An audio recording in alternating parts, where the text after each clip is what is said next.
જૂનાગઢ જિલ્લાના વંથલીના પ્રવાસી કેન્દ્રીય મંત્રી મનસુખ માંડવિયા લોકપ્રતિનિધિઓની હાજરીમાં કેન્દ્રીય મંત્રી મનસુખ માંડવિયાએ નિવેદન આપ્યું.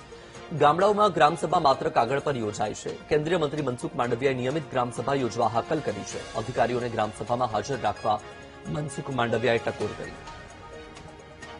આપણે 3 મહિને એક વખત મોટા ભાગના ગામની અંદર કોઈ ગામ સભા નહીં થતી.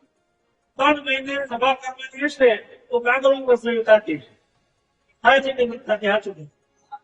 આપણે આપણા ગામની અંદર ડીડીઓને ડેપ્યુટી કલેક્ટર બોલાવીએ, સામેથી બોલાવીએ.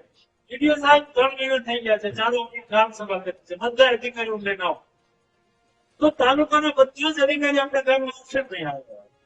આપણા તાલુકા પંચાયતના પ્રમુખ આવે, આપણા ટીડીઓ આવે, આપણા આરએમપીના અધિકારીઓ આવે, બધા કર્મચારી શિક્ષણના આવે, આરોગ્યના આવે. સરસ મજાની ગ્રામ સભા કરી. અધિકારીઓ એના ખર્ચે આવવાનું છે, ભાઈ એની ગાડી લઈને આવવાનું નથી. આપણે પાછળથી ઢોલ વગાડી દેવાનું, સ્વાગત કરી દેવાનું, હમૈયા કરી દેવાના.